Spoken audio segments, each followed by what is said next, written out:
Okay, we're recording. It is September the 4th, approximately 7:30 p.m., and this is a Zoom session with Dr. Church and Dr. Bullis for MELS 601. Tonight, if you look at the schedule on tonight's agenda, we're going to talk a little bit more about task one and task two, about the rubric and the prompt. I really want us to take a good look at that rubric. Uh, I'm going to introduce the internship shell and Blackboard. I don't know that I'll talk about dispositions. I may briefly mention competencies in relation to the ABSL peer reviewing. We'll go over that, see if there's any questions there. We'll talk about Blackboard a little bit more. We're not going to do task stream tonight. I'm going to save that for next week and introduce the task stream to you next week. And we'll make sure that you know where the APA guide is. So we'll go ahead and get started. Let's see what I have. I believe I want to pull the, okay. I'm going to pull up, hold on just a minute, because I had it pulled up and apparently it disappeared on me. But I wanted to pull up the scale handbook.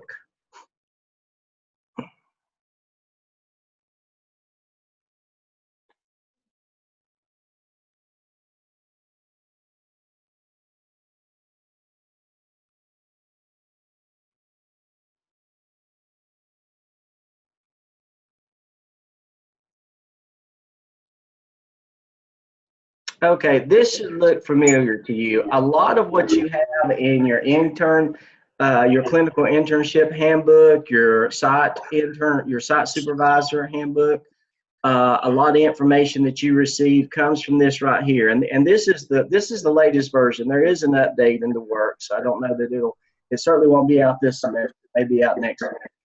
But this is a 2017 version.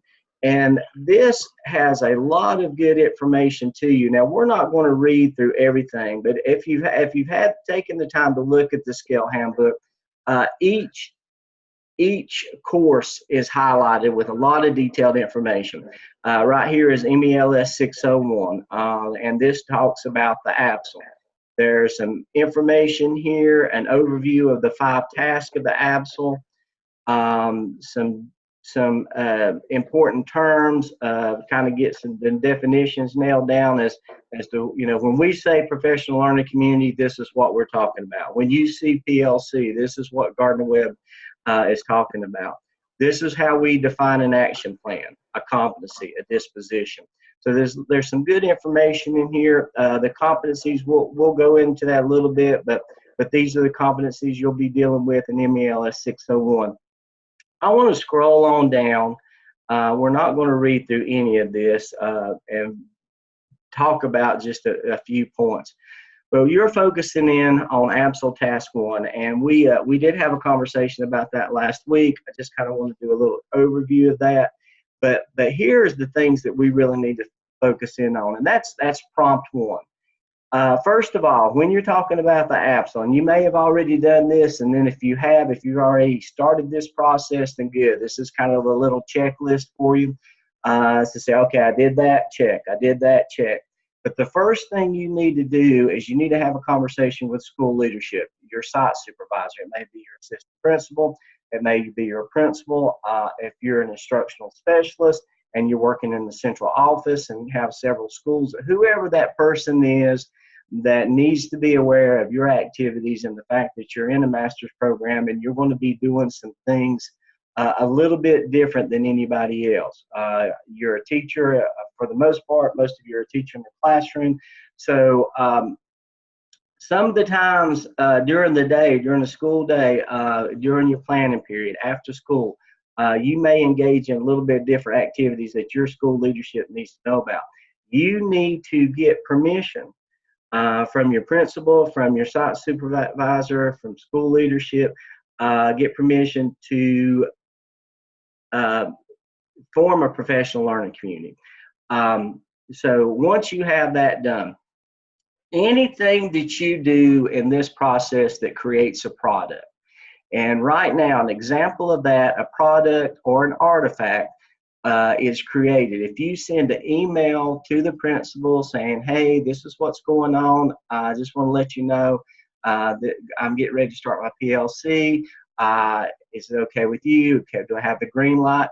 If that is the email back and forth, then save a copy of that email, because that's an artifact. And those artifacts are going to be very important to you later on and throughout the program. As Gardner-Webb and the state of North Carolina for your licensure, you know, it's really good for you to tell them what you did and for you to write a really clear, professional narration of what you did and put it in a document. But they don't just want to know, hear you or see that you told them what you did. They want to see that there's proof out there. So that's the artifacts that's going to be created. Now, in this first section here, professional learning communities research. As we said, a minimum of 3 sources. I would recommend, I'm not going to tell you how many, but I guarantee you if the word minimum is in that description, then there's somebody out there going to be checking to make sure that you've got at least 3. I recommend 3 to 5, 3 to 5 sources. Dr. Church raised his hand to say 5. That way you've got it covered. And it's not just checking that off your list, but it's showing the reader and the evaluator that you took the time to go out there and say, well, what do the experts say about professional learning community? How do I set one up? What is the recognized, accepted method of setting up a professional learning community? What's the tenets? What's the big ideas? What does the first meeting need to look like? You've got that base knowledge set. If you do the research and you talk about that research in your paper, you've got the base knowledge set. And then that shows the reader that you have theoretical knowledge of setting up a professional learning community. Now, if you look about in APA format, we'll talk about that in a little bit. But if you look at the second sentence, the research should conclude with a complete description of the candidate's PLC design. So after you've done that research, after you've shown that research, then you talk about how you're going to design or did design your professional learning community. And we'll talk about also about what the paper should look like. But task 1, here are your headings. One heading should be PLC research, another should be PLC selection, and another should be PLC meeting. That should be the headings of your document. There should also, I always believe in a concluding paragraph, and we're going to talk about here in a minute when we look at how kind of what your paper should look like. We'll talk about a section that goes before PLC research. But the second part of this prompt is the candidate documents the criteria for selecting the PLC and identify the strengths of the team members. You pick your professional learning community members. How many? I'd say you need a good number. If it's just you and another person, well, that's that's just kind of a partnership and not necessarily a committee or not necessarily a group. I would say at least 3 or more. If you want your principal to be on there, the assistant principal, your principal may want to be on there anyway without you necessarily inviting them, and that's okay.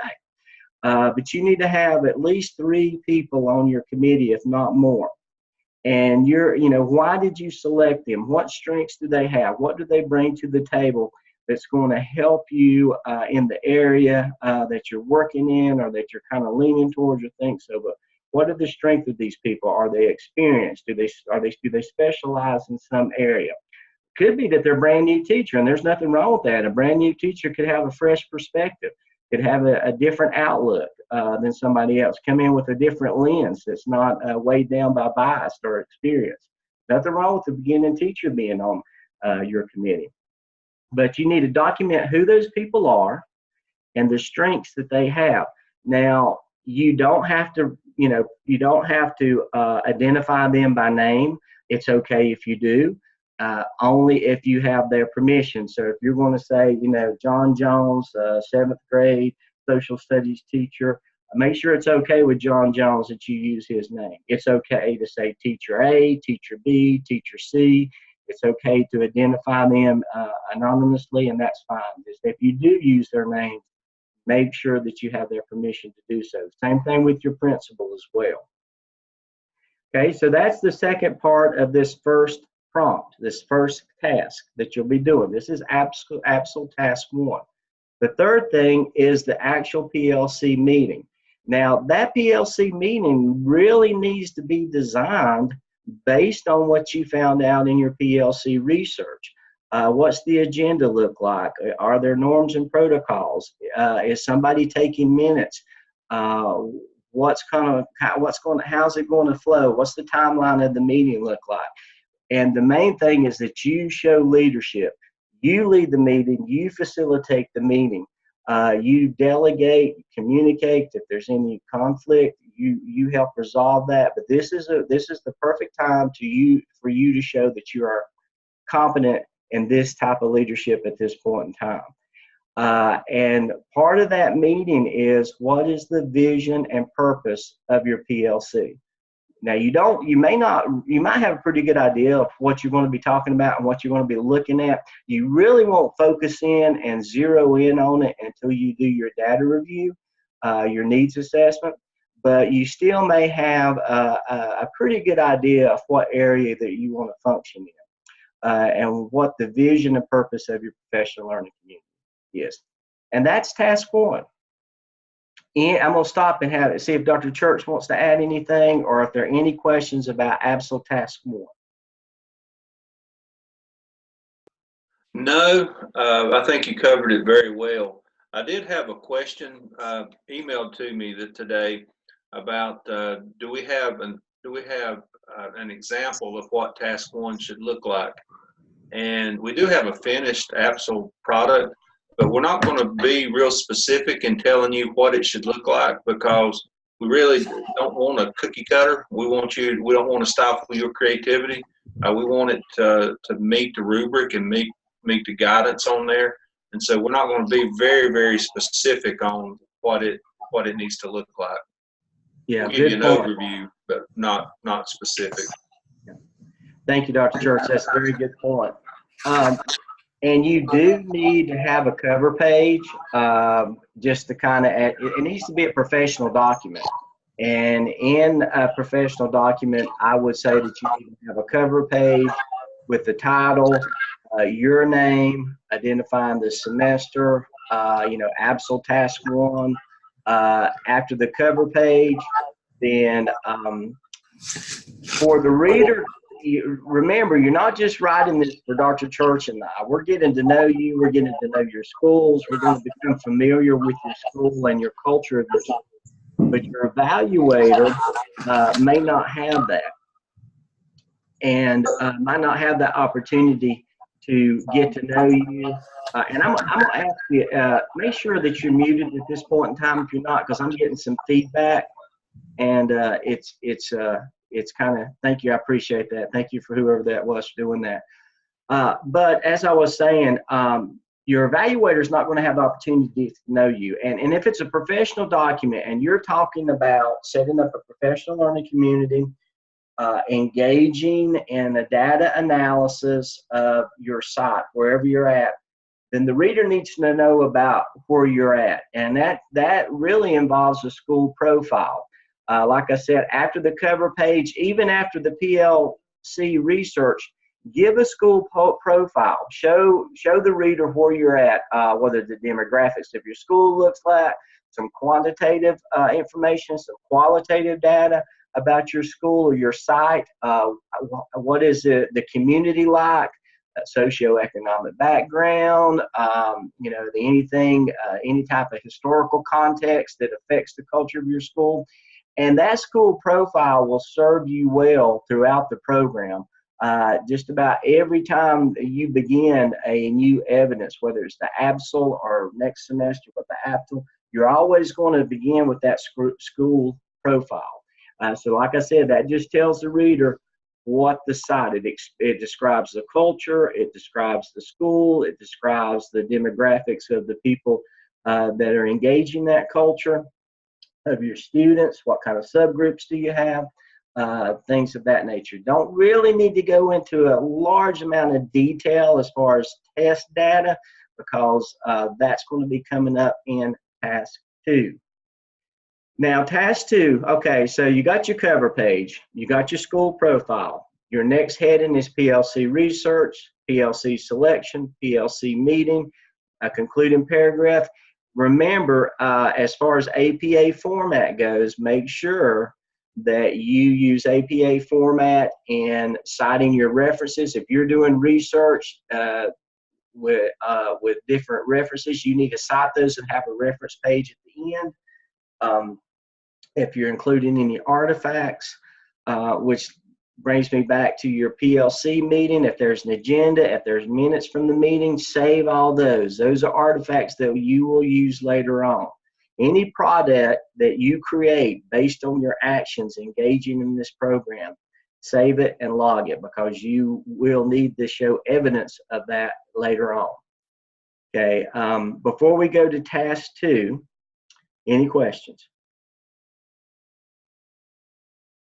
Okay, so I have a question. Sure. Can you talk about the peer review process, or is that for a later time? I'm trying my best to follow along with it, and I've printed all the documents that I can online, just trying to understand how that's supposed to work. But I was just hoping that you could talk about how that typically looks, how the groups do that, what sent and submitted to you, and all that, and when. I see the assignments and like when things are due, but if you could talk about that a little bit, I think that's confusion right now. Sure, that's on the agenda, and I'm going to ask Dr. Church to kind of, because a lot of that happens in the course shell, not the internship shell. So I'm going to ask that he kind of address that. I'll post one from last semester. I'll post a peer review, and I'll just pick one at random and share the link to it, so you guys can watch it and get an idea. That would probably be the easiest and the best help. I had a question about that as well. As far as the peer review, do we have to set up a Zoom session with our peer review group, or can we communicate via email? Completely up to you. Okay. But we will need a video, YouTube video link submitted with your peer review. When once you get that and you turn your task 1 in for your assignment for me for review, I'll have to have before you submit that, you will have had to have submitted 2 peer reviews, and then with 2 video links, and then I'll review it. What do you mean by we have to have a YouTube video link? Can we go ahead and go through that, Dr. Bullis? Yeah, sure, absolutely. Go ahead. Okay, when you guys come together, you will do a Zoom video like we're doing here tonight, and then one of you will record it and then save it, and then when you save it, you upload it to YouTube, and there are instructions on how to do that. I don't have access to my Blackboard with the screen share, but there are instructions there on Blackboard on the right-hand side, left-hand, those tabs, on how to do that and how to upload to YouTube. And then you would just share that link with your entire group, and then your entire group would use that same link, or the 2 of you, however you decide to do that with your peer reviews. Did that make sense? Kind of. So we do have to have some form of Zoom video session. Yes. Okay. And the easiest way is the YouTube video, but as long as you have a video that we can watch and see the peer review, it doesn't matter what kind it is, what kind of link it is, as long as it opens. So with the peer review, we do that like talking through with the people in our group. It's not just we are reviewing theirs and going through that template, but explaining ourselves, I guess, in our review. Is that the expectation? That's the expectation, yes. And you would use that template there that Dr. Bullis has pulled up. And it would be think of it in terms of your principal going over your evaluation with you. And think of it in those terms, because part of this process is practice for you providing constructive criticism to individuals. So part of this is to kind of help you prepare for the observation process. So is the expectation that we are to write into this template that you have pulled up right now and scan and send that in during week 4 is where I see you submit your task 1 peer reviews to assignment Dropbox? Is this like a scan thing? Yes. Yes, you can scan, or you can, I think it's saved as a Word document, so you could type it in and just, type the copy and paste the link right there where it says link, and then just save it and send it in. And when you're sending it in, send the ones that were done for you. So when you submit your peer reviews, you want so Jessica, for you would want the 2 that somebody else did of your work. Those are the ones. In the past, we've had the confusion that you would submit the ones that you actually did, but we want the ones that were conducted on you. Okay, so my understanding is that our task 1 is due by the end of next week. So before next Saturday at midnight is when it's due. My group should have a Zoom session. And do your peer our reviews. Peer reviews. I make any edits that I feel like I need to make from my group, and by Saturday at midnight, I need to submit that to you. Yes. Probably best practices would be you would have a Zoom meeting, you would conduct your peer review, you would make your edits, and then resubmit it to another person, and then have another meeting, and then have your second peer review, and meet twice. And you determine how long you want to go. If you want to do it on a Monday, do it Monday, then turn around and do it on Wednesday. That's fine. Whatever you want to do.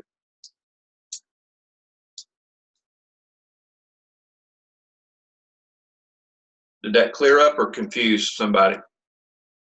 Everybody good? Question.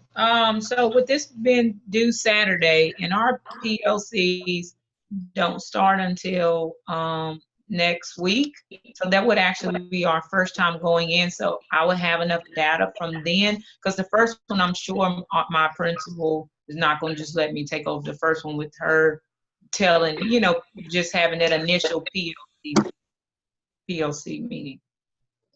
You would have, even though your PLC hasn't started, Dr. Bullis, go back to those prompts, if you will. What you'll be doing, a little bit of an overview of where you work. You can go ahead and be doing your PLC research, and then you're documenting. It may not have started till next week, but have you selected at Centralis? Do you know who your members are? Yes. So I'm just gonna do it with my second grade team, the principal and assistant principal. Okay, so you've got that part, so you can have all that completed. You may not have the meeting to discuss the PLC's vision and purpose if you haven't met yet. So just kind of leave that off. And if it's like we said last time, yes, the paper says it's due midnight on Saturday. Well, if you've not had a chance to meet with your PLC, that's okay. Wait till you've done that, and then turn it in one day next week, or at some point when you can do that. But no more than that little bit. You could go ahead and do the rest of it, and then do your peer reviews, and then just add that, after, when you get ready to turn in to me. You could even go ahead and set your agenda of, as far as this part of the prompt of the PLC meeting. You can go ahead and set your agenda as to what the meeting is going to be about, and just have a short discussion about that, and as well as what the PLC vision and purpose, kind of where you're going to lead the conversation to the group, and then fill in what actually happened at the meeting on the back end of it. So you could get 90% of it done, without having that meeting. Yes, sir. I have those ends of it. It's just that I think whereas I'll have it all by Saturday, but meeting up and having a time where all 4 of us can meet. So that means that I would need to have it done way before that time. I mean, not the part of actually having the first meeting, but have that done before, so they can actually look at it and then submit it back, and then have another Zoom meeting. Yes. Okay. And like I said, and you guys talk among your groups, because on how you want to do that, because you decide if you want to push it off just a little bit, that's okay. However, we don't want you to get behind, but we also don't want 3 of the 4 of you have it all ready, and then you have your Zoom meetings and you do your peer reviews, and then you edit, and then you do your peer reviews. But then the 4th person says, "Oh, I'm 3 days behind. I need you to have another peer review," because then that's causing the other members of your group to meet more than what they may need to. So you guys, and that's fine. You guys work out whatever your rules are and however you want to do that among yourselves. And just, stay in touch with us. If it doesn't happen, it doesn't happen. Just stay in touch with us and let us know. I am going to I think we're in a good spot right now, and I'm going to back out of talking about task 2. We'll talk about that next Wednesday. Because what I do want to do in the scale handbook, I want to scroll down. And if you have not looked at this is the rubric. I want you to be very familiar with this rubric, because this is what I use when I give feedback. This is what Dr. Church uses when he gives feedback. This is the rubric that the evaluator will use when they evaluate your document. So make sure, and really all you need to know about that particular task, here is task 1, is right here. The prompts are here, what we've already gone over. But if you'll notice, it's kind of familiar. It looks a little bit like the teacher working condition survey in the fact that it has 4 columns. And you have, or actually more than 4, but you have your assignment, then you have the prompt, but then you have emerging, developing, proficient, and accomplished. In order to pass this part of the course, you will need to score proficiency or higher. So this is a score of 1, this is a score of 2, this is a score of 3, and this is a score of 4 when it's evaluated. Now, I use a 100-point grading scale, so and I know Dr. Church does too. So we're not going to grade it 4, 3, 2, or 1. It'll be 100. If it's not 100, we're sending it back to you, and you're going to revise it till it is 100 as far as we're concerned. But when it goes to the evaluator, that score will come back 3 or higher. But in the proficient area, you need to have these 3 things. You need to have PLC research, documentation about your strengths and roles of your group, and showing that you led the discussion and that there's a vision and purpose of the PLC. Really, the only difference between proficient and accomplished is this part right here. And like I said, it's just like the teacher evaluation survey. Actually, this is like the North Carolina School Executive leadership evaluation. As a principal, assistant principal, this is what you'll be graded on as far as the competencies that are involved here. It doesn't look like this, but the competencies of leadership are the same. The only difference between proficient, to be proficient, you've got to have all these 3 items. To be accomplished, to have all those 3 items in this here. The candidate used basic technology to communicate with other members of the PLC.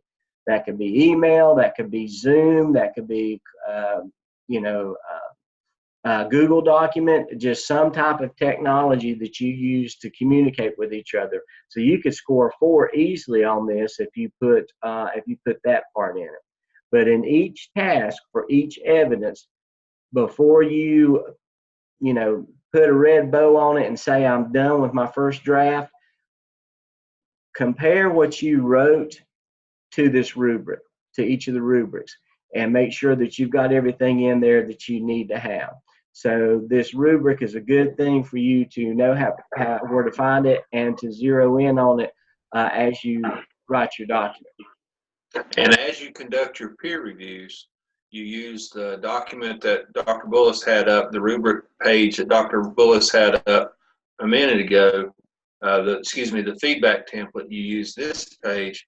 However, you use this, and then you use the page that he just showed you also, that page, and that's what you use to conduct your peer reviews. But you're focusing on this page that he's got up right here. And do not be surprised. The first one that you send in, this is new to you. The writing is different than what you've had to do before, and that's okay. I generally have to send back quite a bit The first on task 1 and task 2, you'll don't be surprised if it comes back a couple times until it gets, you get it the way I'm looking for. But then after that, everybody kind of gets it. And then 3, 4, and 5, and then the rest of them go pretty quickly. So don't worry about it. When it gets to that time and you submit it to me, if it comes back to you, that's okay. That's normal. Don't worry about it. Now, don't write a couple of paragraphs and then send it to us and say, okay, how does this look? And get feedback on that, and then write a few more. Go ahead and finish the whole draft. We'll give you, the way I give feedback is I'll bring the document up in Microsoft Word, and then I'll put comments in the margin, and positive and negative. If it looks great, I'm gonna say, hey, this is great. You're right on target here. I don't think you may not have hit the rubric here. You might have had 2 sources instead of 3. You need to add a couple of sources of your PLC research, but all those comments and feedback will be in the side in the margin, and that way you can take that and make revisions. However, sorry, go ahead. how many pages are you looking at with the task 1? We're not going to tell you that. Remember how many it takes. Whatever it takes. I'm not looking for a cookie cutter, but I'm just trying to get. If it's 3 pages, you're getting. Mine is. If it's 3 pages, you're going to get it back. It'll be probably 8 to 10. Okay. I'm guessing something, or it's just whatever it takes to meet those. All right. Thank you. Yeah, good question. Okay, so like I said, I'm not going to talk about task 1 at this point in time, or excuse me, task 2. We'll do that next week. I do want to show you my course shell, or my internship shell. So I'm going to pull this down. I'm going to move over. All right, now you've already been working within Dr. Church's course shell. You have in Blackboard, you have 2 platforms that you're going to be working in. One is Dr. Church's course shell, and one is my internship shell. I don't post discussion questions. I don't post assignments per se. The internship shell is basically for one thing, and that's for you to give me your documents, your task, once you've got them in good shape. And when Dr. Church says, okay, you are ready to send this to Dr. Bullis, when he gives you the green light to do that, you submit it to me in the clinical internship shell, and that's where we refine it. Many times Dr. Church has it in great shape and the candidate has it in great shape. By the time it gets to me, maybe 1 or 2 comments, if any, and it moves forward.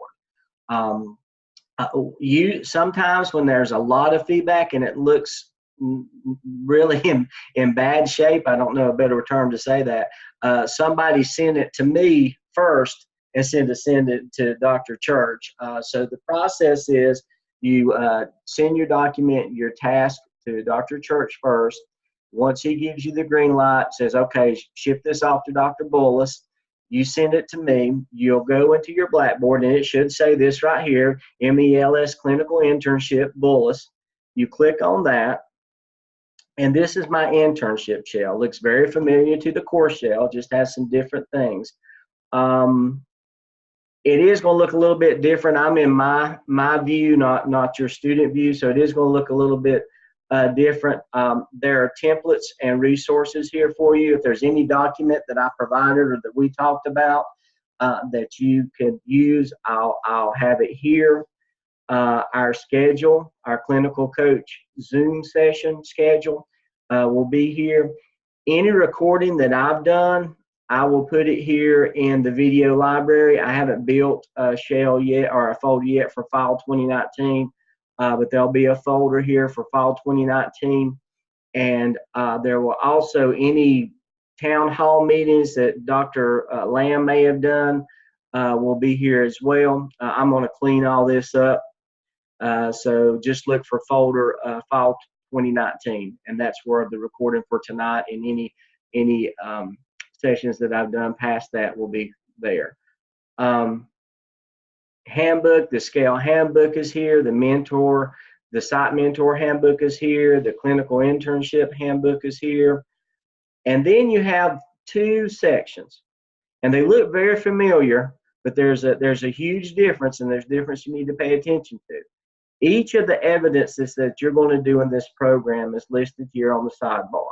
The ABSL, which is what you're doing now, APTL, OMA, SIP, CAP, SIAP, those are all the ones that'll flow from 601, 2, 3, 4, and 5. And it says ABSL task for review. Then if you'll notice this second section here, it says ABSL evaluation Dropbox. So I'm going to talk about the ABSL task for review first.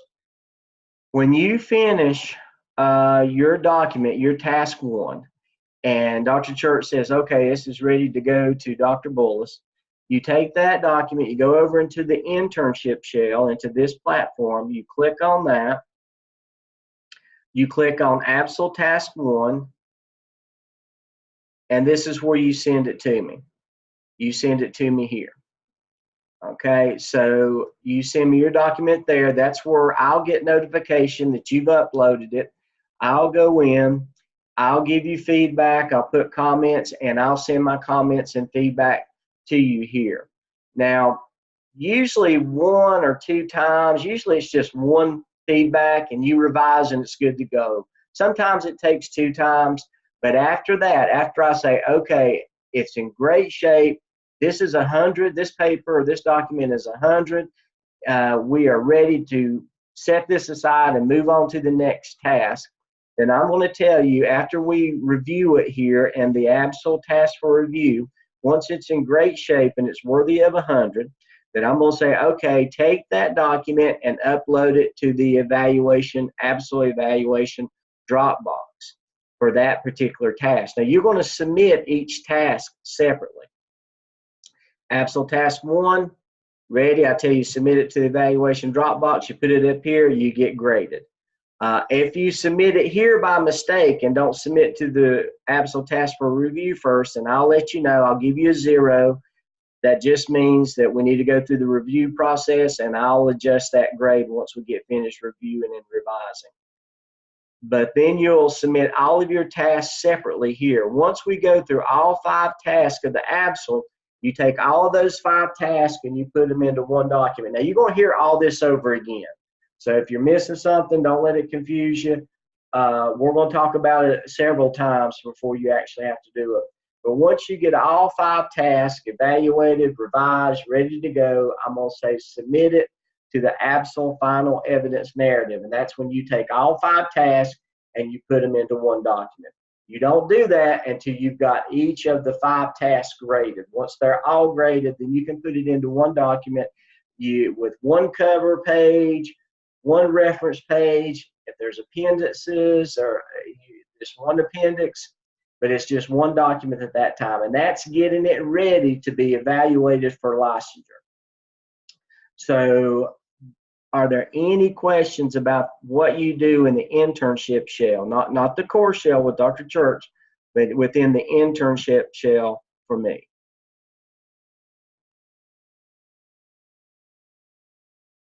Okay, so after you've engaged in the peer review process, after Dr. Church has had a chance to give you feedback, he's going to say ship it to Dr. Bullis. You go to the internship shell, and you, in this case, it would be ABSL task 1. You put it here. I give you feedback. You revise it. I say, okay, it's good to go, ready for the Dropbox. Then you take it and you drop it into the Dropbox, and that's where I'll give you a grade. And when you get a chance, go through and look at some of the different information and resources that I have here for you. If you have any questions or anything, just let me know. Okay, any questions about the Blackboard internship shell?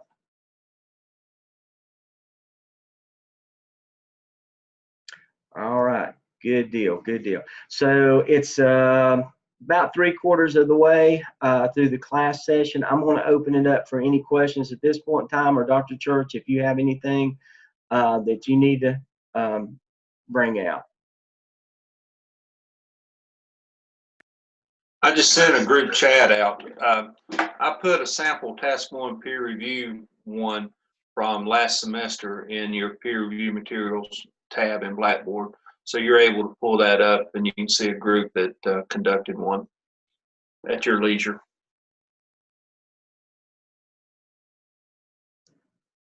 Okay, one other thing about APA and the APA guide. There's, I think, Dr. Church, do you have an APA guide in your course shell?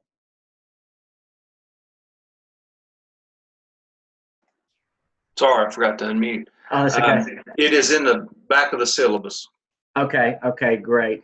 Also know that the Gardner Webb Library is available to you and the librarians are there available to you. You can contact them for some APA guidance as well, and they'll be happy to help you. With them, don't just reach out to them and then expect them to answer instantaneously, kind of like Dr. Church and I. If you want to set up a time with them, you'll need to contact them and set up a time or an appointment to speak with them, and they'll help you with APA guidance. The main thing that I see as far as APA goes, make sure it's all double spaced. The references, the first reference is all the way to the left of the margin, and then any line below that's indented, just make sure that happens. And that seems to be research. If you're going to include a figure or a graph, and if you're going to include that within your narrative, within the document, make sure you research APA about how to introduce it, how to label it, and where it actually needs to go in the document. If you're going to put any appendix in there, like any of the artifacts we discussed, like a copy of an email to your principal, an agenda, the minutes from the meeting, if you want to put those in the appendix, just research APA on how to do that as well. You can pick up an APA manual, but I don't know that it's needed. Just use, there's a real simple form, APA form in the back of our syllabus. Main thing is to focus on the citations and the figures that you're using. And that would be part of your peer reviews also, to be looking over that and making sure that your peers are using APA correctly. Now, as far as grammar and punctuation, a lot of times if I see it, I'll catch it and I'll highlight it to you and let you know. One of the things that you want to do in a professional document, in a professional educational document, you write in the third person. So there's no I did this or we did that or I called a meeting. You always talk in the third person, like the candidate did this, or the school participated, the members of the PLC team. You always kind of remove yourself because it just takes away from the impression of bias, and it just makes for a more professional document. So make sure that you write your narration in third person. If I see it, especially when people do the school profile, they say our school and that, you want to avoid all of that as well, any personal pronouns. I'll highlight them and draw your attention to them just to let you know that you need to revise that. I'm not going to go through this with a fine-tooth comb.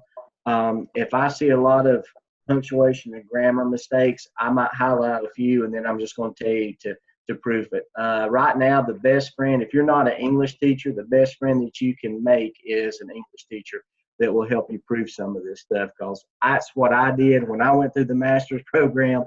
I found the English department. I was a high school teacher. I found the English department head, and that person really helped me out with that type of stuff. I would recommend you do that. Me too. Now, one other thing I do want to talk about is with each task. Let me pull up the handbook again.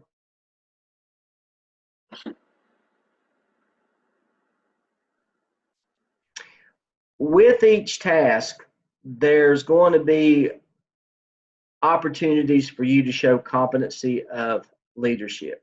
So what are competencies? Well, as you go through the Gardner Webb program, you're actually going to be working with 21 competencies. They should be in your syllabus. They're definitely in your handbooks. They're in the clinical internship handbook. but those 21 competencies, and these are just the ones that you're going to deal with in MELS 601: communication, change management, delegation, dialogue, inquiry, judgment, system thinking, technology, visionary. What Gardner Webb's saying is, if you are a competent leader and you're a competent enough leader to apply for licensure, then North Carolina, and this is all coming from North Carolina School Executives Evaluation, North Carolina is saying, well, you should be competent in this area. You should have competent communication skills. You should be competent in the theory of change management. You should be competent in delegating. You should be competent in dialogue and inquiry, judgment, so on and so forth. So as you're going through this process, then you're going to be showing evidence of these competencies just from the very action of what you're doing. A lot of times you'll be doing it and you won't even know that you're doing it. But you need to be able to recognize that and address that, because at the end of the ABSL, you got ABSL Task 1, which is what we just talked about, ABSL Task 2, we'll discuss that later, ABSL Task 3, ABSL Task 4, but in ABSL Task 5, you're going to be asked to reflect on these competencies. The competencies that you demonstrated or engaged in MELS 601. We'll talk about it more and we'll go over it in more detail. Not just from your work in the ABSL, but also from what you've done in and day out at your school. So remember, as you're going through the semester, you should be logging your internship hours. Remember, you have to log 80 internship hours. Those are also can demonstrate competency as well. So just be familiar with these 8, actually these 8, and then I think you have to reflect on these 8, and then there are 4 more of your choosing. We'll go over that in more detail later. But just know that for each evidence on through each course, you want to be asked to reflect on those competencies of leadership in each course, and we'll talk more about that later on. Okay, that's all that I have for tonight, and I think that's all that you want for tonight as far as I'm concerned. So I'm going to open it up for anybody that has any questions or any comments or anything of that nature.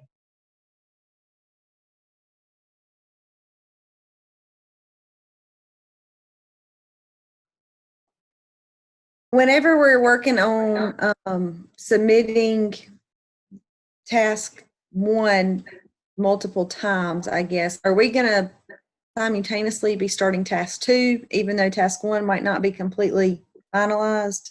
Yes. That is a great question. Yeah, that's a great question. And I would recommend that you do that. Once you get task 1 in good shape, and when you submit it for revision, don't just, or for comments or feedback, don't just sit there and wait on it. Go ahead and be working on the next task. You can come back and revise as needed, but if you sit there and you wait, then you'll get behind. So as you finish one document, you've done the peer review, got it from Dr. Church, send it to me, waiting on some feedback, go ahead and start the next task. You don't want to, if you get the momentum, you don't want to slow down. Yeah, keep going forward. Yeah, keep on going. Now, and keep in mind, we've got 15 weeks, so there's ample time to get all this done. But you, just like we're talking about now, you can't control other people's schedules. You may call a PLC meeting for tomorrow morning and something happened and your team doesn't meet, or it just goes awry. So when you're dealing with other people's schedules and the schedules of the school, you need to go ahead and take advantage of the opportunities they present themselves. I would, if you already know who you want to select on this PLC team, if you haven't already talked to them, go ahead and talk to them and kind of give them an idea of what's coming up and make sure that they're committed to work with you in this process and they're willing to be there. If for some reason, let's say it snows tomorrow and the school's closed, and you had a PLC meeting scheduled, you can do a Zoom PLC meeting. You can do a video, phone conference PLC meeting, and it's called an ePLC, electronic PLC. So think in those terms too. If something happens and you guys can't meet, then get on the Zoom or get on the phone and just document what happened. Yeah. And if you look at task one, there's really not a lot to it. You have your research piece. You're going to do basically as we talked earlier. I would not do less than 5 source research paper. But then the rest of it, you're just you're identifying your team members and what they're good at, their strengths, and then talking about how you're going to develop your mission and purpose, and that's it. And as well as the profile of your school. So there's really not a lot to, once you get the research piece done, there's not a lot to task one. And that's what's good about if you take a little at a time. And as we talked about last week, if you look at the whole semester as a whole, it's overwhelming. But if you break it down in little pieces like this, there's really not a lot to it. It's very easy to get completed. I will say maybe it'll help alleviate some other people's like nerves or confusion. Because at first, when I started, I was thinking the PLC research part was just truly all about PLC research and what a professional learning community is.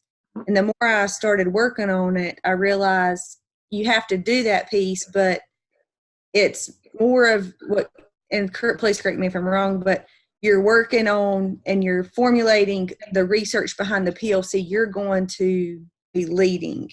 And so you're explaining your research behind why you're choosing the people you're choosing, what you're going to kind of, what your focus is or the information you need, that type of research. Is that correct? It is. And at the same time, you're documenting that you will be conducting a research-based PLC. And so while you are looking at PLCs in general, it is good that you're connecting it to what you're actually doing in the school. That was a really good example, Jesse. Yeah, just that what you describe is this part right here, where you talk about your PLC design based on the literature that you reviewed, and leads right into the selection of your candidates and how you're going to set that PLC up. So it's a good comment. Yes. Because there are a lot of people, as you look into PLC research, there are a lot of groups out there calling themselves a PLC, and they're not necessarily a true professional learning community, because they didn't take the time to kind of research what that was and look at the design and then create or develop their group to mirror that. Yeah, I think I'm a part of 3 PLCs that are not really PLCs.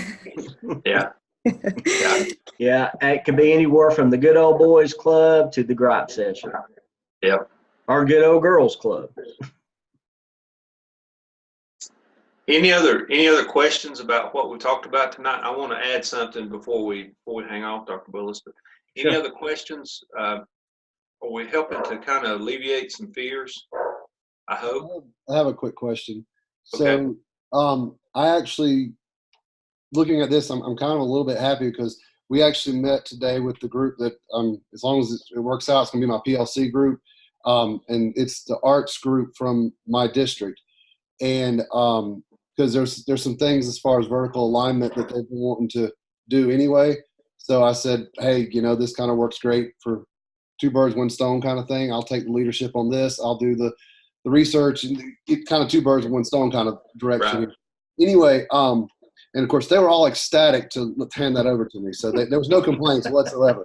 However, the question I have is that because they're on different campuses, because they're not all at the same school, and I'm on 2 different campuses every day at least, and sometimes 3 campuses, is it acceptable for me as part of this, not all of it, of course, there have to be group meetings where we meet all together, but is it acceptable for me to meet with them individually, especially in like the information gathering stages? Can I just go to them one-on-one and say, hey, look, I need this information about, how you do this so that I can then prepare for the next time we meet together? Is that an appropriate part of this process and documentation and stuff? I would think to some degree, but I would caution you about doing that too much.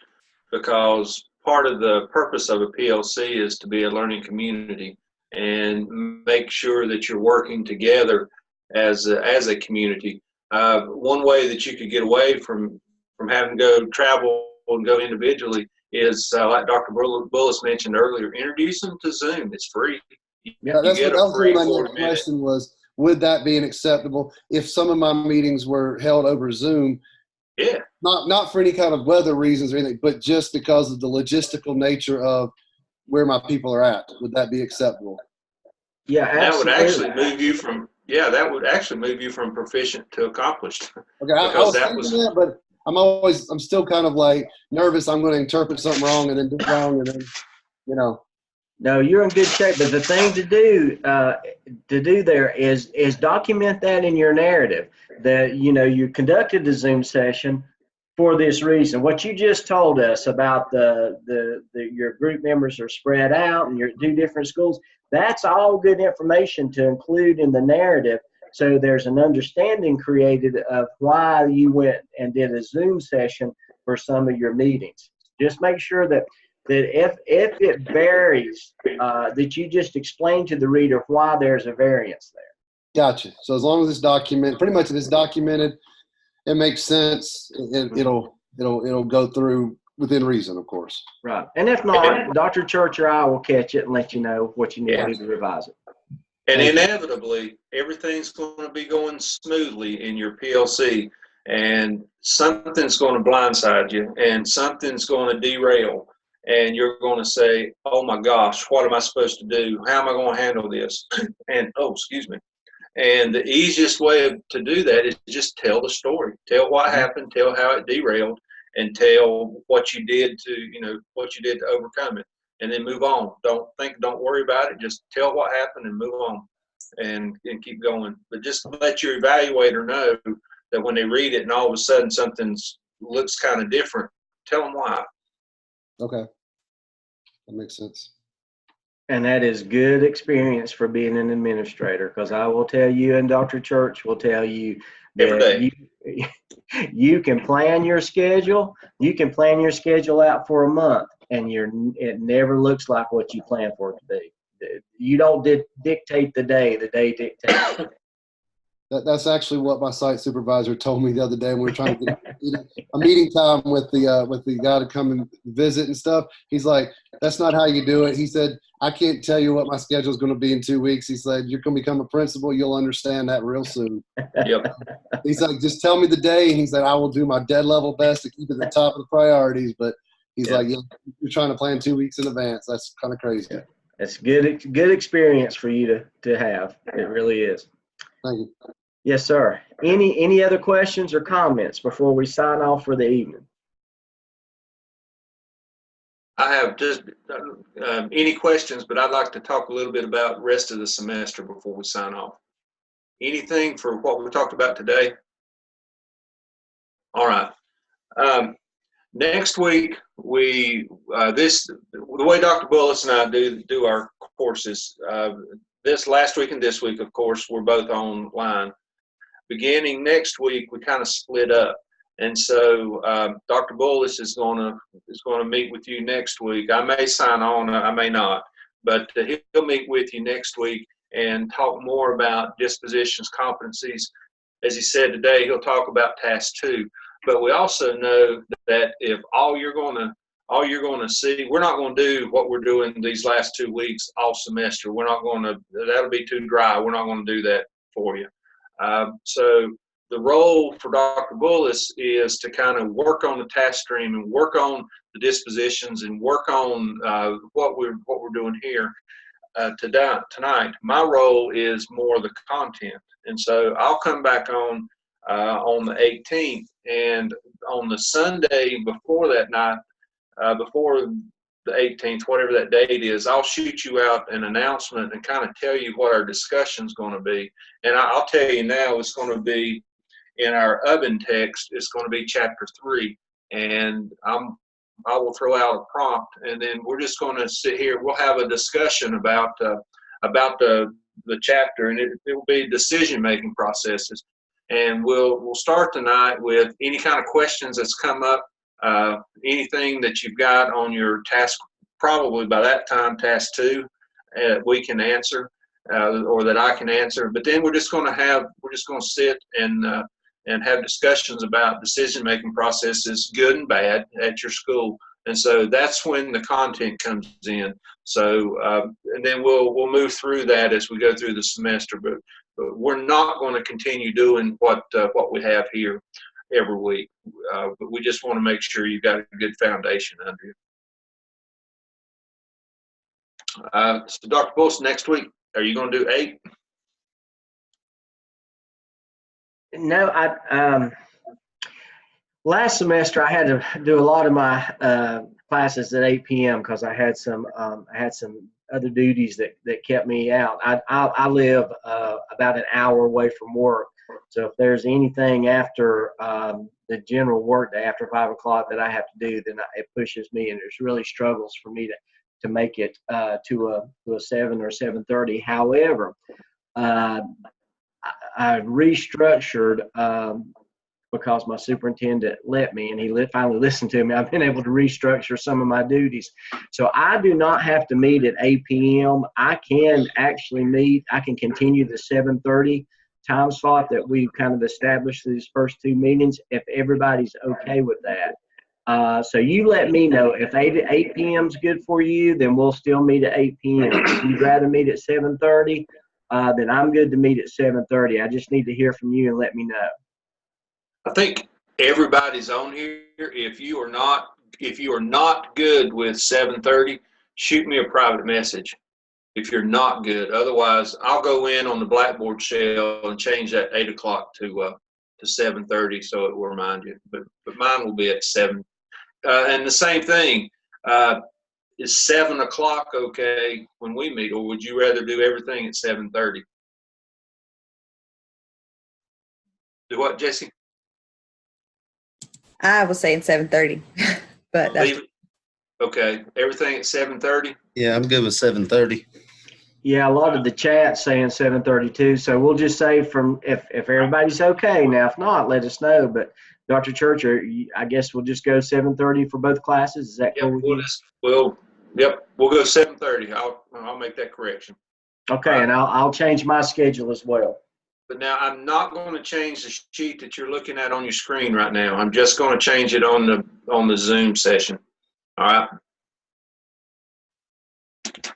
I mean on the Blackboard shell. I will. I'll make the same changes on my internship shell for the schedule there. So that way we're good. We just all know that we're 7:30 from now on. All right. another question. I'm sorry for all my questions. So don't ever be sorry for asking the question. the reading, you said, so starting next week will be more of discussion based off the reading assignment that was given this week. That I'll give you a reading assignment on the, it won't be a lot, but I'll shoot it out to you the Sunday, usually Sunday afternoon, Sunday evening before the Wednesday class. Okay. And then I'll put it out specifically what we're going to talk about. It's crystal clear.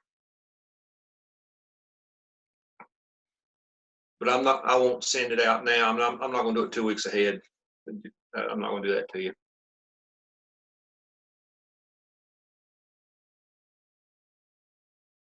All right, guys.